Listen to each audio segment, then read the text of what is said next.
brought to you by Nova शुद्ध घी।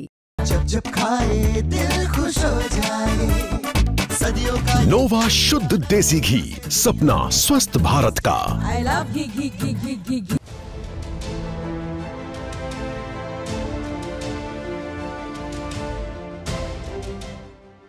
ये देवेंद्र सिंह हैं, भारतीय सेना के जवान हैं और ये परेशान है। ये परेशान देश के दुश्मनों से नहीं है, बल्कि अपनी पत्नी से हैं।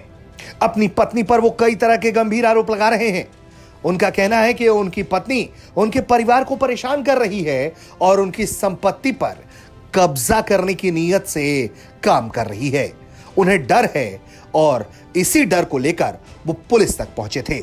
सैनिक देवेंद्र सिंह का क्या आरोप है, यह आपको हम पहले सुनवाते हैं। कि मेरे साथ षड्यंत्र किया गया, शादी का झूठा झांसा देके मेरी शादी कराएगी, जबकि मेरे बीवी का संबंध उसके जीजा के साथ पहले से ही था। लेकिन उनको एक कुआरापन अपना खत्म करना था। कैसे भी करके मुझसे लड़ाई करके जो मेरी प्रॉपर्टीज हैं वो सब लेके चली जाएं। मेन मामला ये है, 2024 28 दिसंबर को मेरी शादी फिक्स होती है वंदना सिंह चौहान, जो मुरैना हॉस्पिटल में नर्स के तौर पे जॉब करती है, गवर्नमेंट जॉब में। और मेरी शादी 25 अप्रैल 2025 को होती है। इसके दरमियान 4 महीने के दरमियान मैंने अपने सास, ससुर, साला, मेरी वाइफ की बड़ी बहन को भी बोला कि एक बार मुझे मेरी वाइफ से बात करवाओ, मुझे उसकी आवाज़ सुननी है कि वो भी गवर्नमेंट जॉब है, मेरी भी, हम दोनों का तालमेल हमें बिठाने के लिए बात तो करनी पड़ेगी। लेकिन उन्होंने कोई बात ना करते हुए मुझे हमेशा ना करते रहे कि नहीं, क्योंकि अगर वो मुझसे बात करते तो इनका षड्यंत्र सक्सेस जो किया है उन्होंने वो नहीं होता। मेरी बात उनसे कभी हुई नहीं। 25 अप्रैल को जब शादी हमारी हुई तो बारात के दिन, फेरे के टाइम पे, स्टेज पे भी ऐसा कोई ये नहीं लगा था। अरे रुको जाओ ना, तो मतलब ऐसा कुछ लगा ही नहीं। जैसे वरमाला के टाइम पे भी मेरे फोटोग्राफर्स कह रहे थे मैडम आ जाओ, तो बोली नहीं दूर रहो। खाने के टेबल पे उसने खुद, मतलब ऐसा कोई था ही नहीं। फिर जब 26 तारीख को मेरी विदा होती है, विदा होने के बाद जब हमारा कंगन छूटता है तो मुझे घर के अंदर घुसते ही बोलती है कि बाबू तुम्हारी प्रॉपर्टी कितनी है, ये घर जो किसके नाम पे है, तुम्हारा बैंक बैलेंस कितना है, क्या है। तो मैंने बोला ये सब मेरी मम्मी के नाम पे है।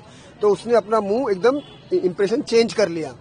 फिर मुझे संबंध को सीधा ना कर दिया कि मैं संबंध नहीं करूंगी, तुम ऐसे हो, तुम वैसे हो, मतलब बे आरोप। उनसे लड़ाई करनी थी। जब उसको पता चला कि पूरी प्रॉपर्टी मम्मी के नाम पे, कुछ मिलेगा नहीं, उसके बाद फिर मेरे समझा बुझाने के बाद उसने मुझसे शर्त रखी कि मैं संबंध तभी बनाने दूंगी कि मैं 4 साल तक आप बच्चा नहीं करोगे, मैं आपके साथ नहीं रहूंगी। मुरैना हॉस्पिटल में जहाँ मेरा किराए का घर है मैं वहाँ रहूंगी। मेरी निशा तोमर फ्रेंड है और जो मेरे जीजा है कमल किशोर तोमर, मैं उनके साथ ही रहूंगी, आपके साथ नहीं रहूंगी। ये होने के बाद मैंने उनको समझा बुझाने के दूसरे दिन अचानक उसकी बहन एक्सपायर हो जाती है। अब बहन एक्सपायर नहीं होती कि उनका और उसकी जीजा के संबंध था, उसको मरवा दिया। फिर उसके बाद जब जहर खाया है अम्बा, मुरैना, ग्वालियर, जब डॉक्टर ने रेफर किया है तो बिगैर पोस्टमार्टम के पुलिस वालों ने पैसे ले देके और उसके माँ बाप ने पैसे लेके केस रफा दफा कर दिया। फिर मैंने 2 दिन के बाद फिर उसने मुझे फिर आरोप लगाया, तुम मुझे मारते हो, ये करते हो। ये करते हुए उसने अपने भाई को कॉल किया कि मुझे देवेंद्र मारता है, उसकी मम्मी तंग करती है, वो तो पागल है। तो मुझे समझ में नहीं आया, सर आर्मी में पागलों को लिया जाता है? ये झूठे आरोप लगा के मुझे कह रही है कि तुम पागल हो, ये करते हो। और ये कहानी उसने गढ़ के अपने भाई को बोला, जिसका भाई पुलिस में है, आगरा में सदर थाने में पदस्थ है, उपेंद्र सिंह चौहान। उसने अपने 3 गुंडों को लाके, अपने पापा को लाके घर में घुस के, ग्वालियर धर्मवीर पेट्रोल पंप में घर में घुस के मुझे मारा, मेरी मम्मी को मारा। सिर्फ इतना ही नहीं, वो ये कहते हैं कि उनकी पत्नी ने झूठे आरोप लगाकर अपने परिवार वालों को बुलाया और इनके परिवार वालों की पिटाई कर दी। और तो और ये उन पर चोरी का भी इल्जाम लगा रहे हैं और कह रहे हैं कि घर के तमाम जेवरात वो लोग लेकर चले गए। क्या कुछ उन्होंने आरोप लगाया है, ये आपको सुनवाते हैं। लेकिन लाज के चक्कर में मैंने इसको ठंडा किया, लेकिन उसके बाद ऑपरेशन सिंदूर में मेरा नाम आ गया तो मेरी छुट्टी कैंसिल हो गई। मैं 9 तारीख को ऑपरेशन सिंदूर के लिए निकल गया। फिर और मेरी वाइफ मुझे, मतलब उसके भाई लोग मुझे मार के घर से गोल्ड सोना सब लेके चले गए और आज तक दोबारा नहीं आई।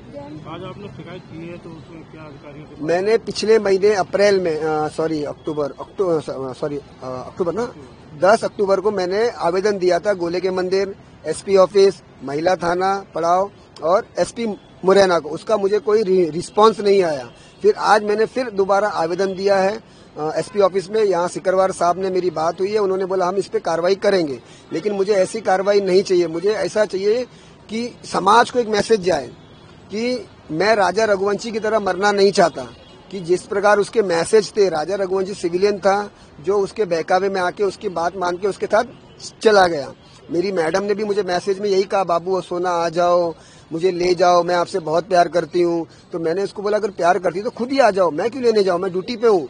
तो बोली नहीं, मुझे ट्रेन बता दो, कौन सी ट्रेन से जा रहे हो, मैं मिलने आ जाऊँ। अगर मैं चला तो शायद मेरा भी राजा रघुवंशी की तरह हो जाता। और मुझे डर इस बात का है कि वो कमल किशोर जिसके उसके साथ संबंध है या जीजा कोई भी है, कल रात को भी मेरी मम्मी को मारने की धमकी दे रहा था। फिर रात को कल 181 को रात को मैंने कॉल किया है मम्मी के नंबर से, कमल किशोर 2 नंबर का दारू का धंधा करता है, रेत का धंधा करता है, मिडेला में रहता है। पुलिस क्या कह रही है पूरे मामले को? पुलिस ने अभी आवेदन लिया है, कार्रवाई करने की कह रहे हैं, लेकिन अभी मुझे एसपी साहब से मिलना है। एसपी साहब है नहीं, सिकरवार साहब ने बोला हम उनको मिलाएंगे आपको। इस बात की शिकायत लेकर फौजी देवेंद्र पहुंचे थे थाने। ग्वालियर का यह मामला है और यहां पर जो पुलिस अधिकारी हैं उन्होंने इस पूरे मामले पर जानकारी दी है कि जनता सुनवाई के दौरान एक ऐसा ये मामला सामने आया है जहां पर एक पति पत्नी से प्रताड़ित होने का आरोप लगा रहा है और इसी को लेकर उन्होंने तमाम आश्वासन दिए हैं कि कार्रवाई होगी और न्याय होगा। एक व्यक्ति द्वारा अपने पारिवारिक समस्या को लेकर शिकायत की गई। उसके द्वारा कहना था कि उसको और उसकी मां को उसकी पत्नी से खतरा है और पत्नी गवर्नमेंट सर्वेंट हो गए, कहीं दूसरे जिले में पदस्थ है और उसकी बात नहीं मानती है, उसके साथ नहीं रह रही है। पुलिस ने उसको बताया कि परिवार जो हमारा परामर्श केंद्र है उसमें इन दोनों पक्षों को समझाइश दी जाएगी और जो भी मदद हो सकती है वो करेंगे। उसके अलावा ये भी बताया गया है कि किसी भी प्रकार की सुरक्षा को खतरा लेकर अगर कोई है समस्या तो वो लिखित में उनका आवेदन दिया, उस पर वैधानिक कार्रवाई करें। वो कह रहा है कि मुझे डर है कि राजा रघुवंशी जैसा स्कैम न हो जाए हमारे साथ। उनका कहना है कि उनको सुरक्षा को, उनको और उनकी मां की सुरक्षा को लेकर खतरा है। अभी पृथक रह रहे हैं, तो इस तरह की अगर कोई शिकायत आए तो संबंधित थाने को और हमारा जो डायल 112 वाला नेटवर्क है उसको बताया गया है। थाना प्रभारी के नंबर दिए गए हैं और जल्दी उनका परामर्श करके उनकी समस्या का निदान करें। फौजी देवेंद्र ने जो कहानी बताई है वो वाकई में बेहद चिंताजनक है और वो अपने परिवार की सुरक्षा सुनिश्चित करना चाहते हैं।